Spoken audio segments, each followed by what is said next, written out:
એ કઈ જગ્યાના કિંગ હશે કે જેને આ જગ્યાનું નામ પાર્કિંગ રાખ્યું હશે?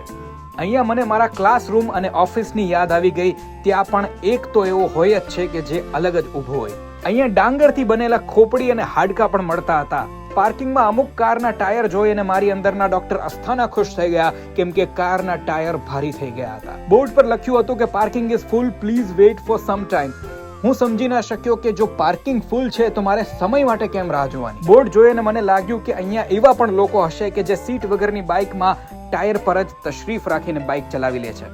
કેટલાક લોકો હેલ્મેટ બાઇક પર મૂકીને દુનિયાના ટ્રસ્ટ ઇસ્યુ નિવારવા પોતાનું યોગદાન આપી રહ્યા હતા. માલિકના આડે ધડ પાર્ક કરવાની આદતના લીધે એક કાર શરમથી મોઢું છુપાવી રહી હતી. આગળ એક બાઇક કારનો રસ્તો રોકી રહી હતી. કદાચ કબીરસિંહની બાઇક હશે. ઉનાળામાં લોકો ડિહાઇડ્રેશનથી બચવા પાણીની બોટલ સાથે રાખી રહ્યા હતા, પણ અહીંયા બોટલ જ ડિહાઇડ્રેશનનો શિકાર થઈ રહી હતી.